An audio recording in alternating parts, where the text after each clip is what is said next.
What's up, guys, and welcome back to my reading journey. Hope you're all doing absolutely fantastic, and today, as usual, we're going to continue with the Discourses by Epictetus. And I'll read to you the chapter 19 to those who take up the principles of the philosophers, only to discuss them. So let's get started. The master argument appears to have been propounded on some such basis as this. There are three propositions which are at variance with one another. Any two with the third, namely these. First, everything true as an event in the past is necessary. Second, the possible does not follow from the possible. The impossible does not follow from the possible. Third, what neither is true nor will be is yet possible. The authors, noticing this conflict of statements, used the probability of the first two to prove the conclusion. Nothing is possible which neither is nor will be true. Nothing is possible which neither is nor will be true. Someone else, however, will maintain another part of these propositions. What neither is nor will be true is yet possible, and the impossible does not follow from the possible, while rejecting the third. Everything true in the past is necessary. As appears to be the view of Cleanthes and his school, who have been supported to a large extent by Antipater. Others maintain the third part. What neither is true nor will be yet possible.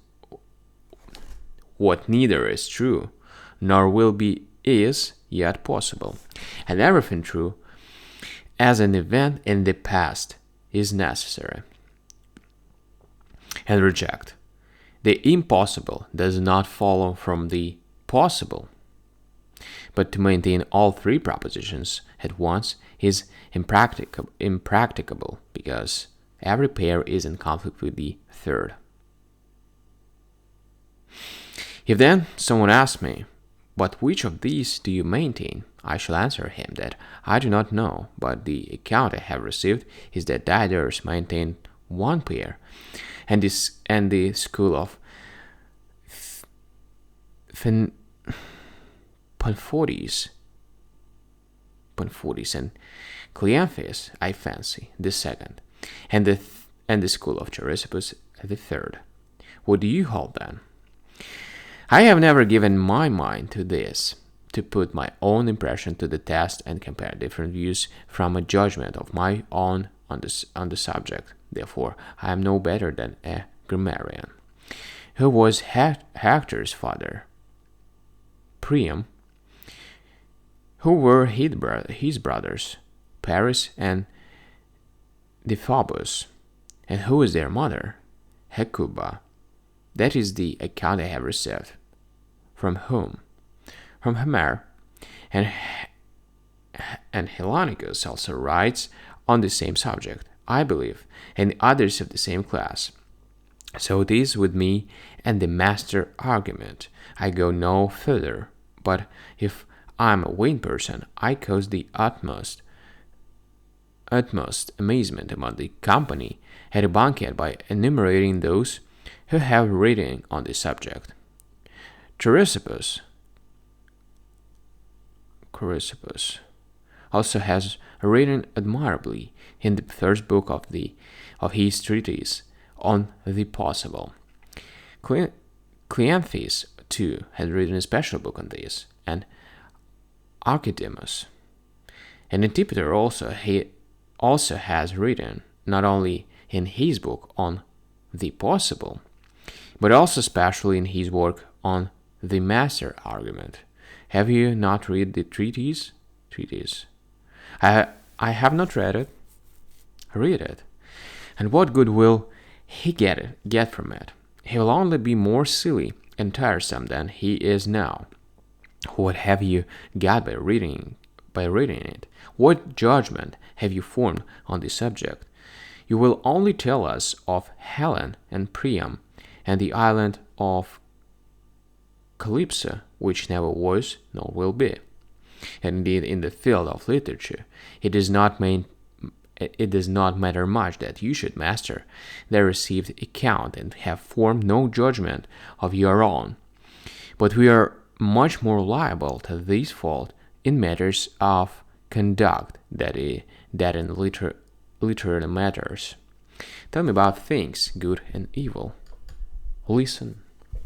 From Ilion to the Caucasus I came, wine-born. Homer Odyssey. Of things that are, some are good, some bad, some indifferent. The virtues and all that share in them are good, vices and all that share in them are bad, and all that comes between it is indifferent. Wealth, health, life, death, pleasure, pain. How do you know? Hellenicus says so in his history of Egypt. For you may just as well say that, as say Diogenes or Chrysippus or Cleanthes said so in his Ethics. I ask, have you put any of these doctrines to the test and formed a judgment of your own? Show us how you want to bear yourself in a storm of shipboard. Do you remember this distinction of good and bad when the sail cracks and you cry aloud to heaven and some bystander untimely Mary says, tell me, by the gods, what have you been telling us lately? Is it wise to suffer shipwreck? Does it partake of vice? Will it not take up a belaying pin and give him a dropping? What have we to do with you, fellow? We are perishing, and you come and mock us. Again, if you're sent for by Caesar and are accused, do you remember the distinction? As you enter with a pale face and trembling withal, suppose someone comes up and says to you, why do you tremble, man? What are you concerned about? Does Caesar put virtue and vice in the hearts of those who came before him? Why do you mock me, as though I had no miseries enough? Nay, philosopher, tell me why you tremble.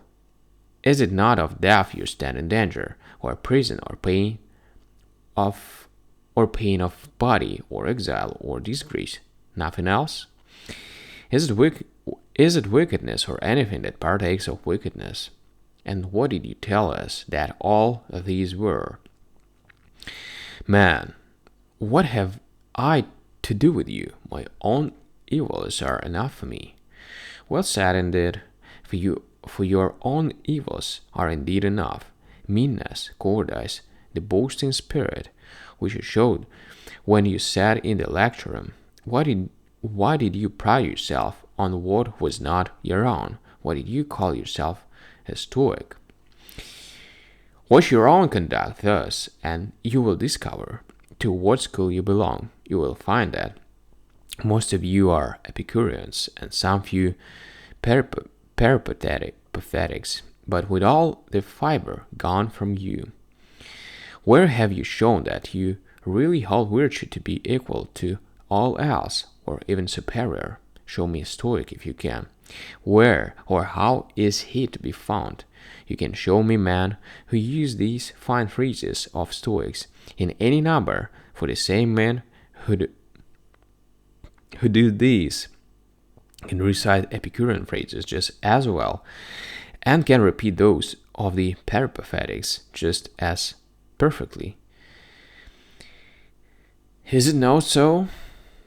Who then is a Stoic? Show me a man molded to the pattern of the judgments that he utters, in the same way as we call a statue Phidian, that is molded according to the art of Phidias.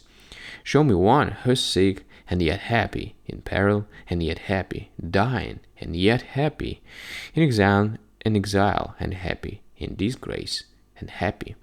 Show him me. By the gods, I would fain see a Stoic. Nay, you cannot show me a finished Stoic. Then show me one in the molding, one who has set his feet on the path. Do me this kindness. Do not grudge an old man like me aside. Do not grudge an old man like me aside. I never saw till now. What? You think you are going to show me the Zeus of Phidias or his Athena, that work of ivory and gold? It is a soul I want. Let one of you show me the soul of a man who wishes to be at one with God, and to blame God or man no longer, to fail in nothing, to feel no misfortune, to feel free from anger, envy, and jealousy. One who, why wrap up my meaning, desires to change his manhood for Godhead, and who, in this poor, dead body of his, has his purpose to set upon communion with God. Show him to me. Nay, you cannot. Why then do you mock yourselves and trifle with others? Why do you put on a character which is not your own, and walk about like thieves and robbers in these stolen phrases and properties that do not belong to you? And so now I'm your teacher, and you're at school with me, and my purpose is this, to make you my completed work, untouched by hindrance or compulsion or constraint, free, tranquil, happy, looking to God in everything small or great. And you are here to learn and practice these things. Why then do you not finish the work, if indeed you also have the purpose you should have, and if I have the purpose and the proper equipment also? What is it that is wanting? When I see a craftsman and material ready to his hand, I look for the finished work. Now here, too, is the craftsman, and here is the material. What do we lack? Is not the subject teachable? It is teachable. Is it not within our power then? Nay, it is the one thing of all others which is in our power.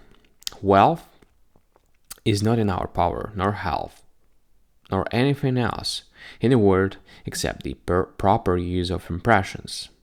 This alone, by nature's gift, is unhindered and untrammeled. Why then do you not finish the work? Tell me the reason, for it lies either in me or in you, or in the nature of the thing. The achievement itself is possible, and rests with us alone. It follows then that the reason lies in me or in you, or, more truly, in both. What is my conclusion? Let us begin, if you only will, to carry out such purpose here and now. Let us leave behind what is past. Only let us begin. Have trust in me, and you shall see. All right, guys. So, the reading session is over for today, and we're going to continue as usual, but tomorrow. So, thank you, see you, and bye.